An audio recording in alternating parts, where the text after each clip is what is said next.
Breaking news from WRAL. Coverage you can count on. Breaking news this noon, 4 Americans are coming home from Russia as part of a prisoner swap. What we have learned about the deal. And we have a heat advisory in effect right now. Also a threat for some severe storms. I'll show you what to expect for the next several hours. And Team USA looks to rack up more medals today, and Simone Biles could further solidify her place in history in the women's gymnastics all-around.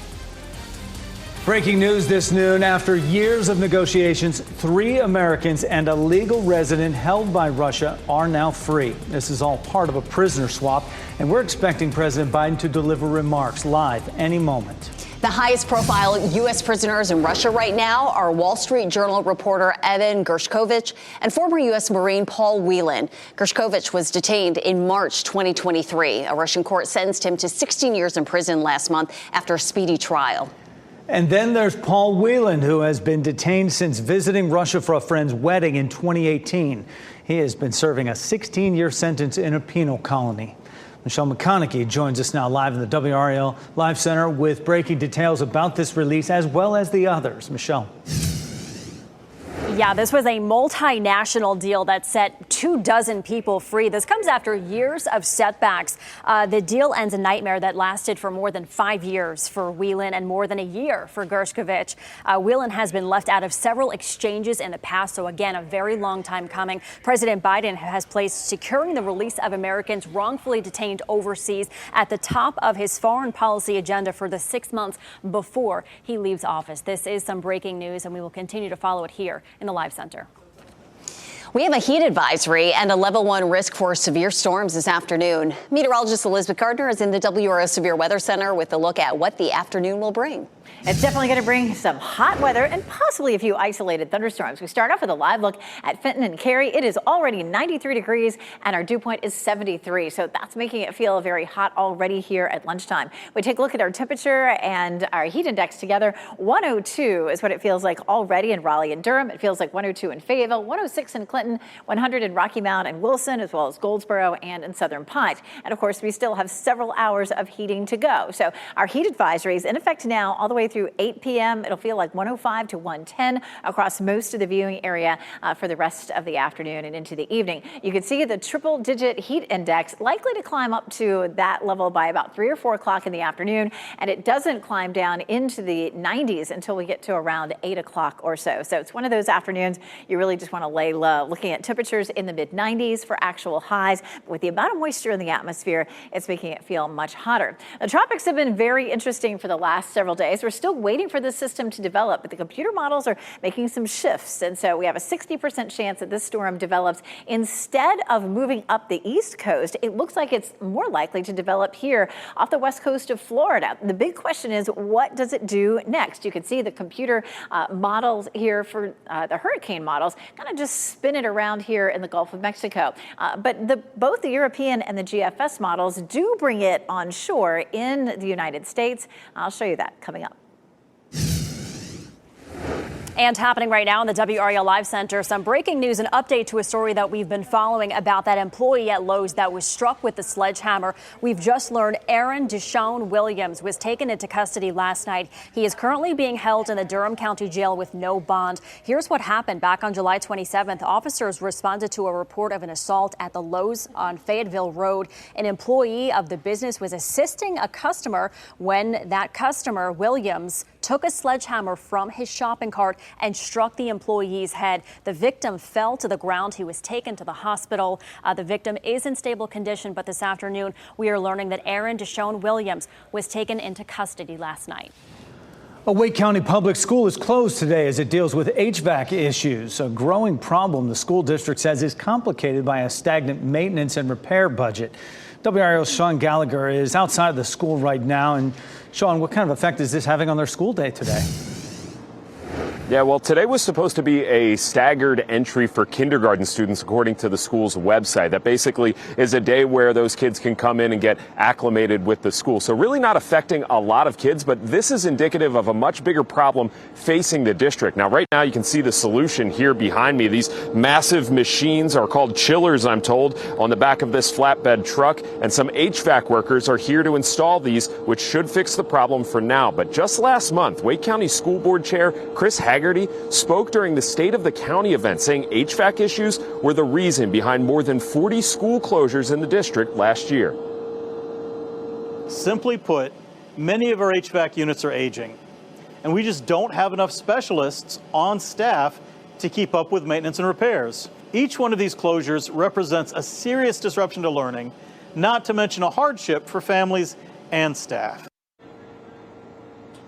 So we wanted to get a better idea of where these closures have been happening. So I requested a list of those more than 40 closures from the last year from the district, but have not received a response yet. Sean Gallagher, WRAL News, Wake County.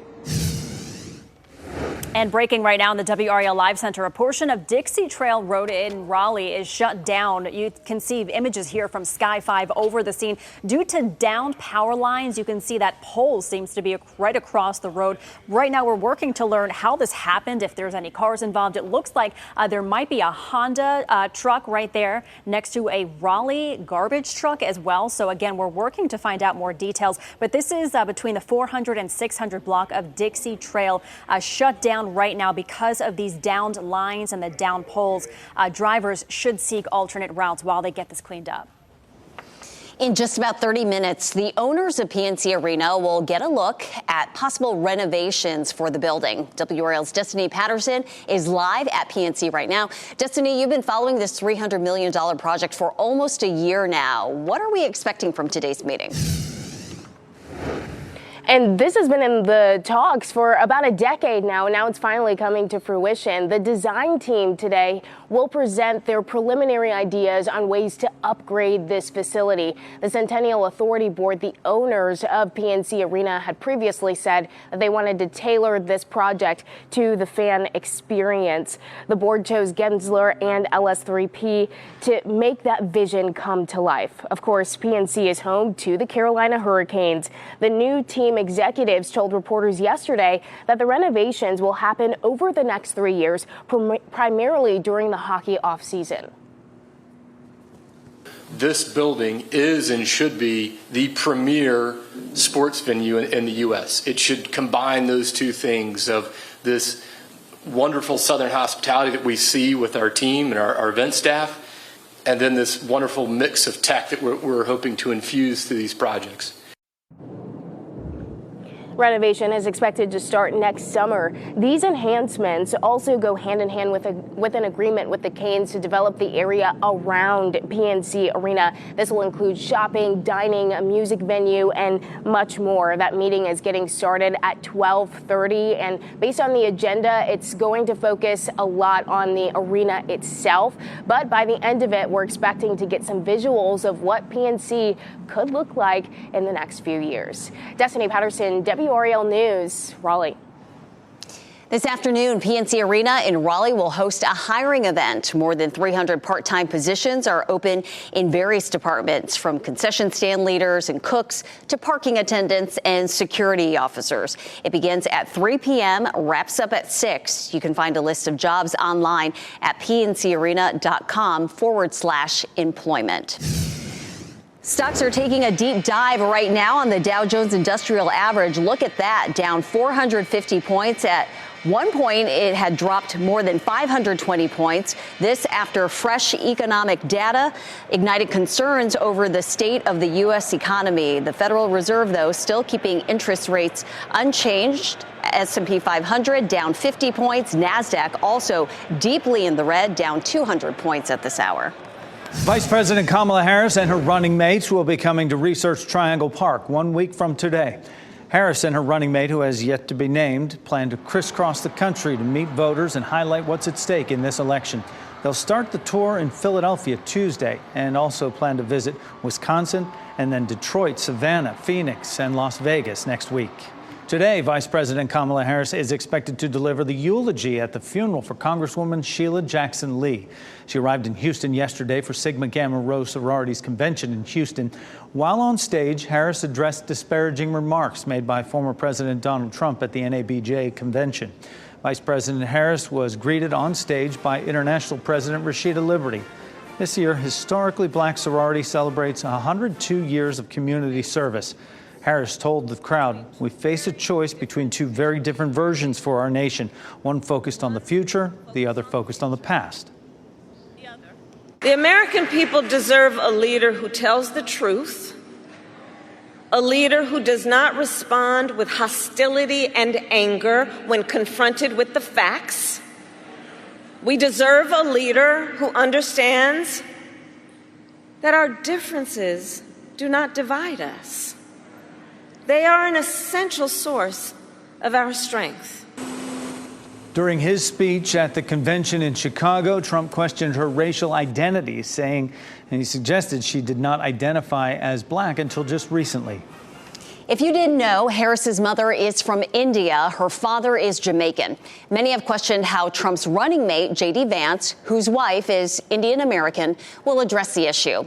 The couple has biracial children. Vance even says one right-wing pundit disparaged the couple's biracial children. In the past, Vance has acknowledged that his wife is being targeted, but stopped short of condemning white supremacy. So far, Vance has not addressed Trump's statements about Harris's race. Today, Vance visits the southern border in Arizona. Happening today, the Harris campaign will host a reproductive rights press conference in Durham. They plan to show the difference between the vice president's policy on reproductive freedom and that of former President Trump's. Governor Roy Cooper will speak at this event. It starts at 2 p.m. Starting today, the country's first over-the-counter birth control is available at select pharmacies. For women covered by Medicaid, the O-pill daily contraceptive is free. Governor Roy Cooper spoke at a news conference yesterday about the efforts to expand access to women's contraceptives, including today's launch of OTC birth control. Next at noon, a newly released 911 call related to the shooting death of Sonia Massey. What it reveals about her mental state in the days leading up to the shooting. Also, Gen Zers are putting their own spin on spending. New rules they're using to their advantage. Plus, a unit of the 82nd Airborne Division uncases its brigade colors. At 12:30, Gilbert Bays explains what the ceremony means. Keep watching WRAL News over the air Channel 34 and Spectrum Channel 1257.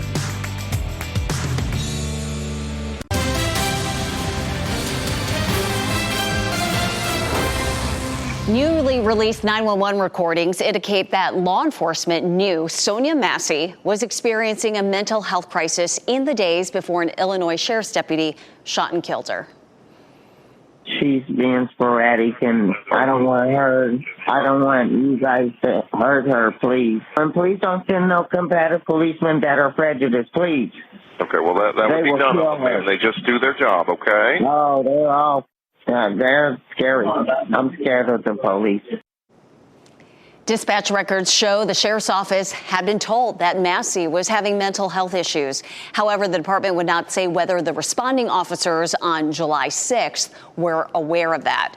Deputy Sean Grayson is charged with her murder and has been fired.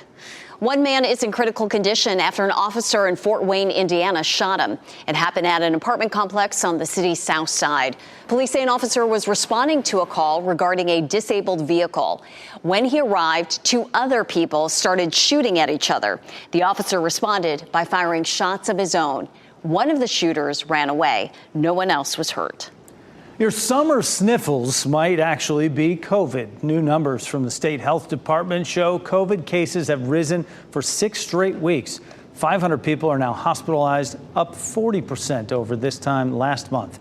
Wastewater data also shows a massive increase in COVID particles, with nearly 57 million gene particles detected.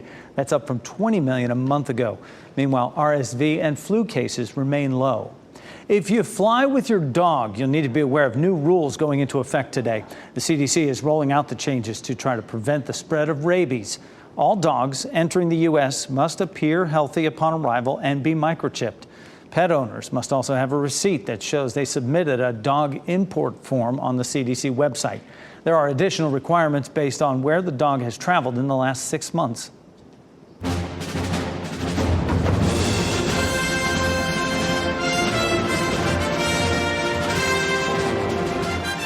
Simone Biles and the U.S. women's gymnastics team can win more medals today in Paris. We'll also keep a close eye on more swimming finals. Here's a look at some of the big events today over on WRAL. We're just minutes away from the start of the all-around finals of women's gymnastics. At 2:30, the finals of several swimming events begin. And women's beach volleyball starts at 4:20. The American women are playing China. You can also catch replays on Primetime in Paris starting at 8 tonight. Let's get a look at where the medal count stands. Team USA has 31 medals overall, including 6 gold medals after the men's 4 rowing won gold this morning. And that's the first men's 4 rowing gold medal for Team USA since 1960 in Rome, 64 years ago. Host country France has 26. China has the most gold medals. They have 11 right now. In total, they have 21 medals. And when the Olympics are over, the NFL is right on our horizon. Get your first look at this year's Carolina Panthers tonight at Panthers Fan Fest. It's happening live at Clemson Memorial Stadium, where the Panthers played their home games back in the first season in 1995. WRAL and Fox 50 are official partners of the Carolina Panthers. You can watch Panthers Fan Fest live tonight at 7 on Fox 50. It'd be great. Do it a little bit later in the day when things cool off a little bit. Yeah, well, things are definitely not cooling off. They're just getting started. Meteorologist Elizabeth Gardner in the WRAL Severe Weather Center with the heat and what's going to feel like out there. Yeah, from here on out, up until, say, 8 or 9 o'clock, you're just better off sticking inside. It's going to be a gym day for your exercise if you were planning to do that. Again, anytime between now and 8 o'clock tonight.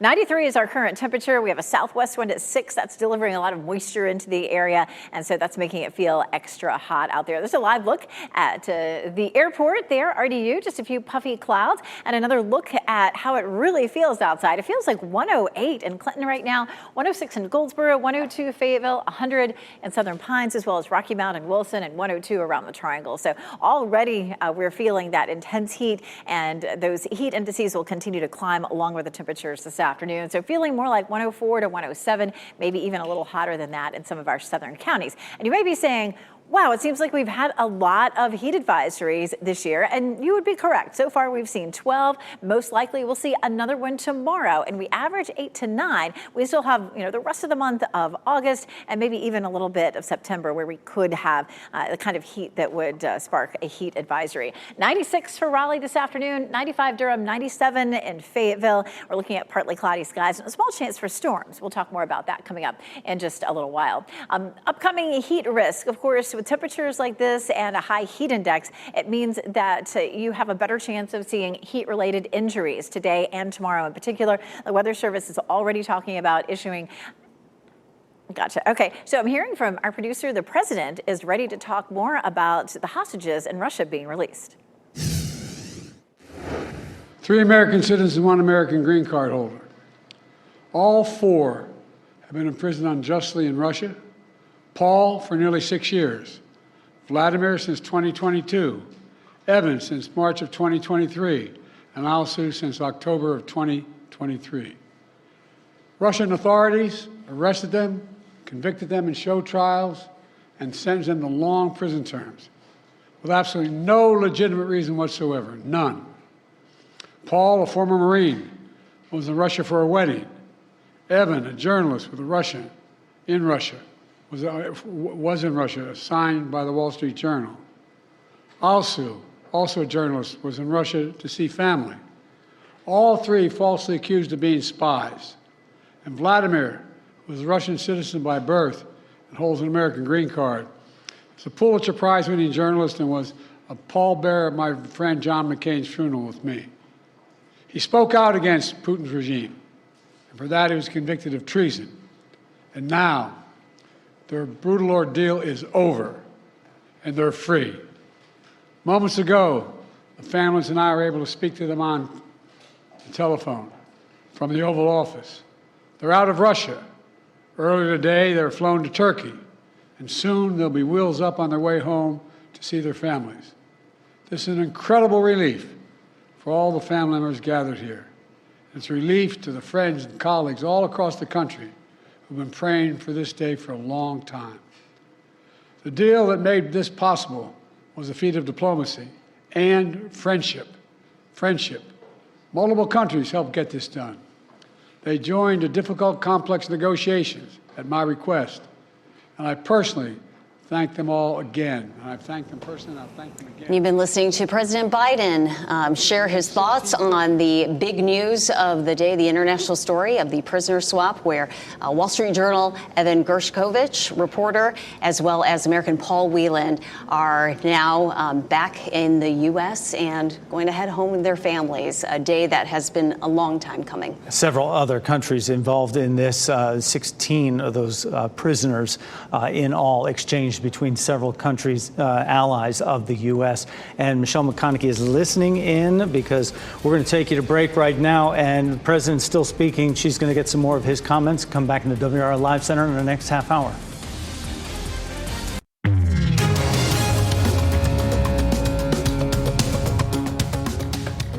Gen Z is changing the game when it comes to payment methods. Matt Murphy reveals what's behind the new rules some Americans are adopting to fit their lifestyle.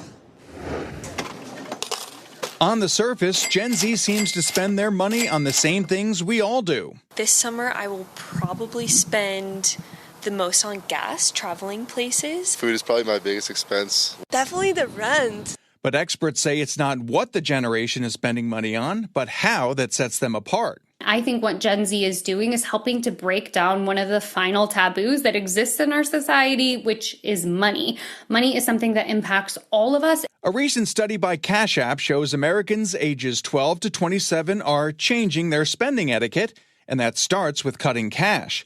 1 in 4 Gen Zers express feeling negative emotions when they have to pay with bills, with 22% responding they don't carry any or carry very little cash. They tend to say that the emotions that they associate with physical cash are not just cringe, but also ick, sad, confused. And I think a lot of it is that they are so comfortable being digital natives, tapping to pay, sending their friends money through an app. These things are just so normal to them that having the physical cash is a burden. Financial therapist Lindsay Bryan Potvin says experience drives Gen Z spending.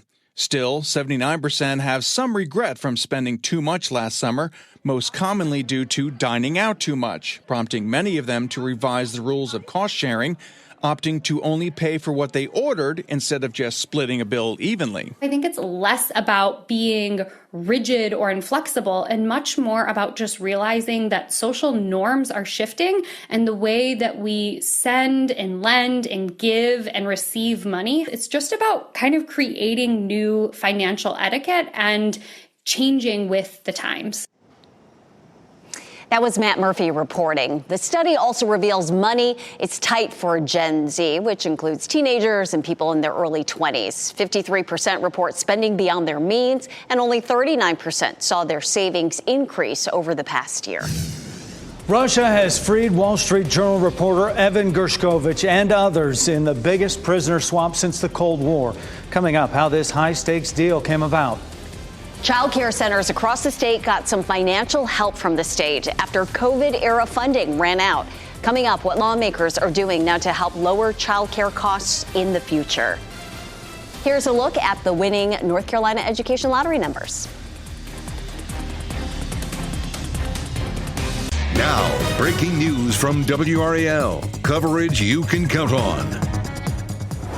Back to that breaking news we reported at the top of this newscast. A massive prisoner swap between the U.S., Russia, and other nations brings 2 high-profile Americans home. It's the answer to prayers from family members ever since the release of Brittany Griner. NBC's Drew Petramole is in Washington with how the swap all came together. During dueling rallies in Texas and Pennsylvania, presidential rivals Kamala Harris and Donald Trump taking aim at each other. Now he intends to pass a nationwide abortion ban, to ban access to fundamental health care in every state. But I will not let that happen. Don't forget, 4 weeks ago, she was considered the worst. Not smart. All right, that's a different story we're working on here for you this noon. We'll get back to that. The accused mastermind behind the 9/11 attacks and 2 other defendants have agreed to plead guilty. Khalid Sheikh Mohammed and 2 other defendants are scheduled to appear at a hearing in Guantanamo Bay, Cuba next week. The trio is expected to plead guilty to lesser charges that could spare them the death penalty. Mohammed was charged with war crimes and murder in connection with the deadly terror attack. He was captured in Pakistan in 2003 and held with other al-Qaeda detainees. After about 9 months in the Middle East, 1,600 members of the 82nd Combat Aviation Brigade are back home with their families. WRAL's Gilbert Base was on post this morning when the unit held its uncasing ceremony. That's a military tradition when troops return from deployment. Gilbert, good afternoon.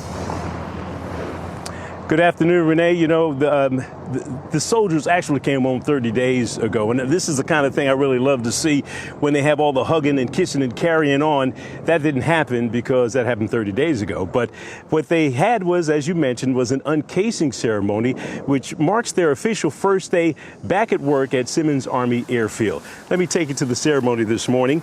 It was simple. The soldiers stood at attention as their commander ordered them to uncase the flags that represent each part of the brigade that was deployed. Now, the unit was based in Iraq, but they helped provide air support and security in several countries in the region. Now, they came under attack the second day they arrived. 3 soldiers were wounded. 1 is still recovering in the hospital. In addition to facing the rigors of combat, they also missed out on a ton of special moments back here at home with their families.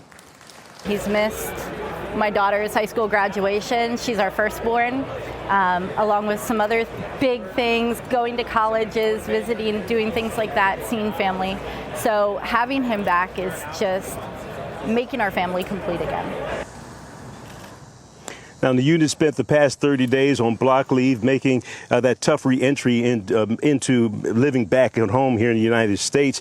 The job is waiting for them here. They've got plenty of their equipment that they're waiting to get back from the Middle East as well.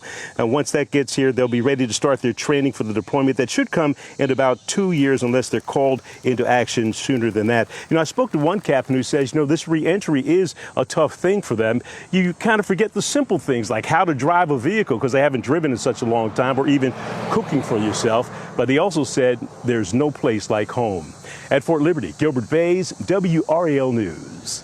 Millions of dollars will be paid to people who got sick from the water at Camp Lejeune. Nearly $23.5 million has been paid in 96 settlements connected to toxic water at Camp Lejeune. This is from the 1950s until the mid-1980s. Families exposed to water sued the government, and there could end up being 1 million cases filed. 43,000 black farmers who face discrimination will soon be receiving relief checks of up to $500,000 each. This comes as a group of black farmers sued, saying they should be able to file for assistance on behalf of their deceased relatives who face discrimination. The Black Farmers and Agriculturalists Association is asking the Court of Appeals to pause the relief payment process and reconsider the lawsuit. And happening right now in the WRAL Live Center, we just heard President Biden speak about the hostage release. He praised the negotiations as a feat of diplomacy. He said this would not be possible without our allies. They helped with this exchange. Listen to what else he had to say. It also says a lot about us that this deal includes the release of Russian political prisoners. They stood up for democracy and human rights. Their own leaders threw them in prison. The United States helped secure their release as well. That's who we are in the United States. We stand for freedom, for liberty, for justice, not only for our own people, but for others as well. And that's why all Americans can take pride in what we've achieved today. And he thanked our allies. He thanked Germany, Poland, Norway, and Turkey for their assistance. He said it was all a group effort. He also vowed to get every U.S. hostage home before the end of his presidency.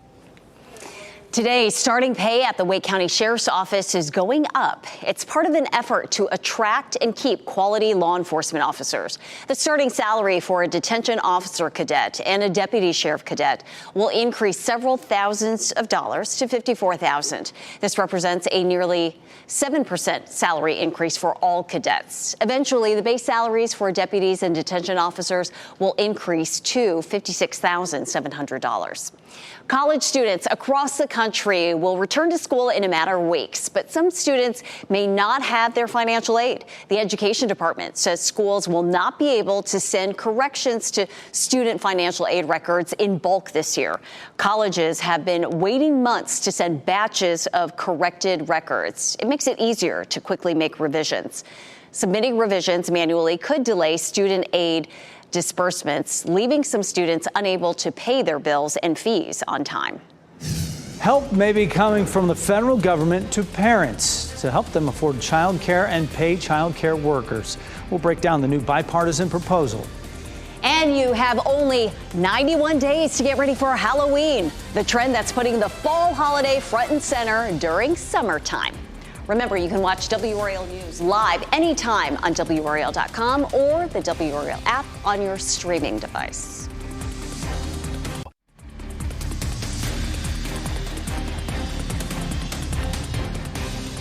Live look at RDU right now, where there are puffy clouds above, blue skies there as well. Good day for flying as you watch WRAL News, available on Spectrum and the WRAL app on your TV or streaming device. Last month, Governor Roy Cooper signed a bill providing emergency stopgap funding to help child care centers keep their doors open.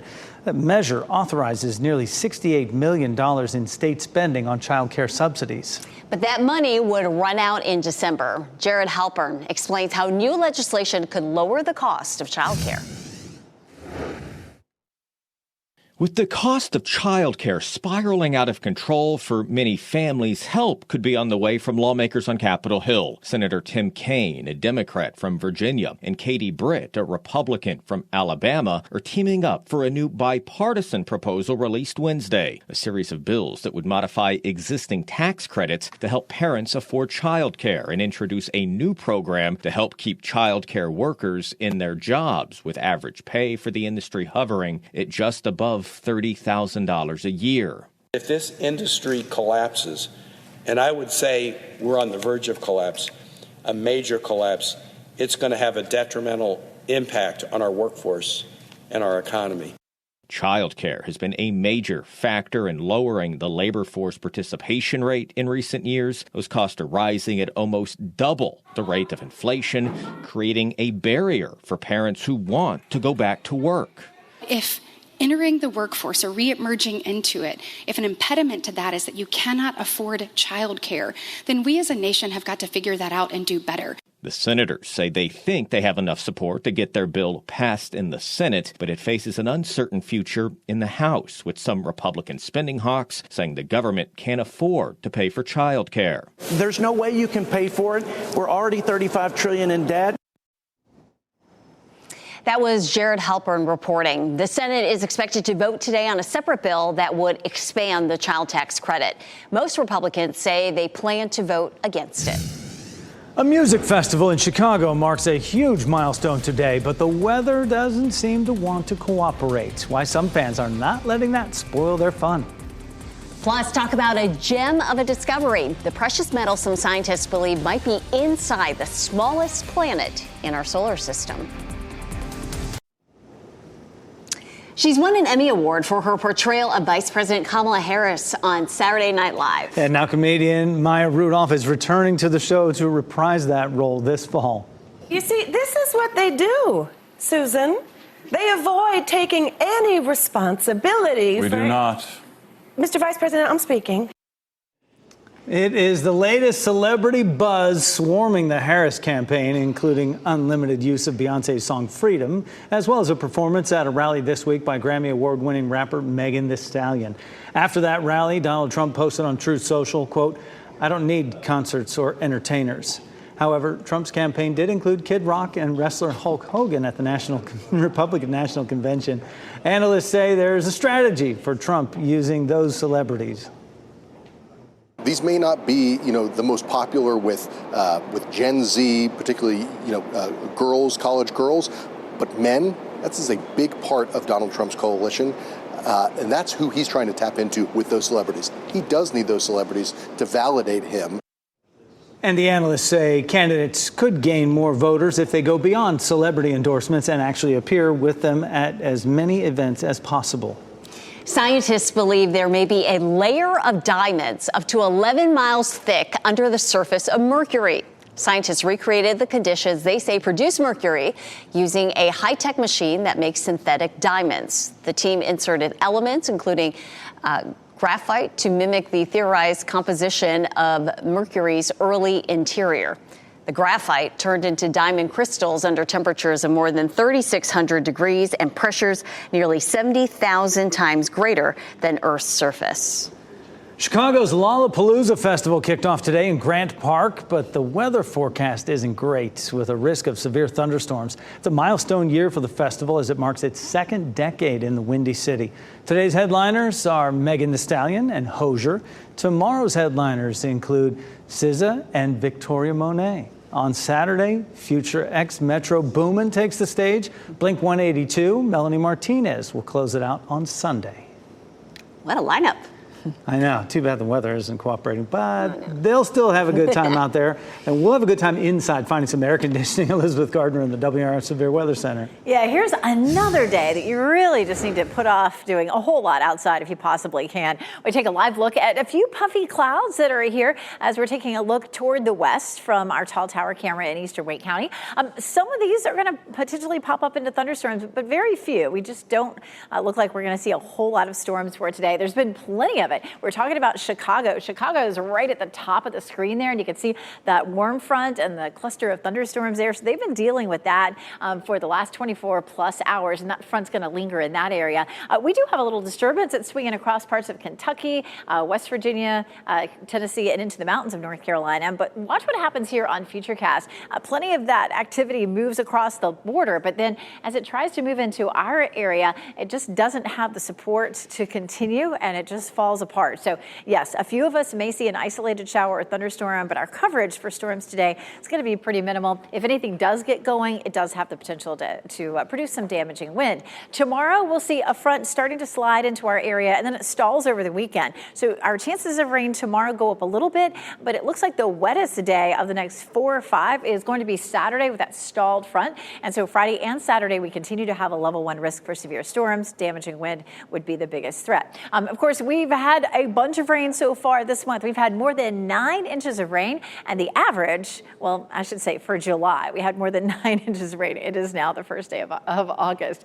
And we ended up with, of course, the normal is around 5. We ended up with around 9. So we were doing great. So we were able to, with this version of the drought monitor that just came out, really wipe out a lot of the drought situation. So a few counties in the east abnormally dry, and a couple of those in the Sandhills too. But looking much, much better with our drought situation. A lot of times this time of year, we get a tropical system to come along, and that helps us wipe out the drought situation, but we don't really need that. Certainly, nobody wants to see a tropical system ever making landfall. This one is now starting to trend westward into the Gulf of Mexico, and it's possible that we could see some North Carolina impacts. Right now, it has a 20% chance of developing in the next couple of days here near Cuba, and a 60% chance in the next 7 days. And you can see the computer model plots, the hurricane model plots, just kind of move it around in a circle off the coast of Florida. But we do have the potential, some of the other models show it moving up to the Gulf Coast, and our American model shows it eventually moving back toward South Carolina and possibly off the coast of North Carolina. And that's a little bit different scenario than what we were seeing. Yesterday and the day before, the European model was developing it over the Bahamas and bringing it northward. This version of the American model, watch how it develops here off the coast of Florida and then eventually moves across Florida off the coast of South Carolina. And the latest run, which hasn't queued up in our system just yet, brings it off the coast of North Carolina by next Wednesday. Now, each run of the computer models that we've seen today has done something a little bit different. So be sure to tune in here on Fox 50 at 4 o'clock. We'll have another run of the computer models. Mike and Kat will explain. So what about this weekend at the beach? Right now, the weekend looks good to go, but by the time we get to, say, Tuesday or Wednesday, that may change. Of course, for today, the big story is our heat advisory. 96 today, 95 tomorrow. Temperatures do drop a little bit over the weekend, and we get into a better chance for rain. Elizabeth, thanks. The wait is almost over. We now know when the second season of Squid Game will debut. Plus, Netflix throws in an added surprise. And the winning Powerball numbers 23, 34, 37, 50, 58. The Powerball is 7. The multiplier is 2. We'll be right back with your headlines. We wrap things up with a look at a few of the headlines we are following for you today. A Wake County public school is closed today as it deals with HVAC issues. It was supposed to be a staggered day at Lake Myra Elementary School with fewer students on campus than normal. HVAC workers came to the school to install chillers. The Wake County School Board chair says HVAC issues led to more than 40 school closures within the last year. Lake Myra should be back to normal by tomorrow. Durham police arrested the man accused of using a sledgehammer to assault a Lowe's employee. 25-year-old Aaron Williams was taken into custody last night. The attack happened Saturday night at the Lowe's hardware store on Fayetteville Road. Williams is being held without bond. Right now, the design team in charge of the PNC Arena renovation is presenting its ideas to ownership. We expect to get a look at that plan today. In all, this is a $300 million project. Renovations are expected to start next summer. They will come alongside an agreement to develop the land around PNC Arena to include dining, shopping, and a music venue. Summerween is apparently a thing, and it's here. It's the latest social media trend that marks the rollout of Halloween products hitting the shelves at retailers across the country. Stores like Target, Costco, and Marshall's are already getting in on this trend. Spirit Halloween locations are beginning to pop up across the country, including right here in the Triangle. At least 2 locations in Raleigh are scheduled to open this month. Your next trip to Venice, Italy will be a little quieter because the city is now banning loudspeakers for tour guides. It's part of an effort to regain control after the city experienced record-breaking tourism post-pandemic. Tour groups are even limited to up to 25 people. In April, Venice became the first city in the world to charge tourists an entrance fee. It's been 2 years since the Netflix series Squid Game hit streaming devices. Now we know when creators will release season 2. The award-winning South Korean drama is set to air on December 26th. Netflix also shared that the show has been renewed for a 3rd and final season, which will be released in 2025. Season 1 is ranked as the most watched season of television in the history of Netflix. Our pet of the day was rescued from a heartbreaking hoarding situation. He was confined to a cage with dozens of other cats, and now all he wants is a loving home where he can roam free. Meet Monterey. This 10-year-old neutered male cat is an absolute sweetheart. Monterey walks right up to visitors, loves attention. He has a playful spirit and enjoys chasing wand toys and interacting with other cats. For more information, or if you'd like to meet Monterey, please visit spcawake.org. That's just about all the time we have here on Fox 50. You can get breaking news updates anytime with our WRAL News app. There's some great Olympic programming, women's gymnastics going on right now, the all-around final, so you can switch over there. Have a great day, everybody.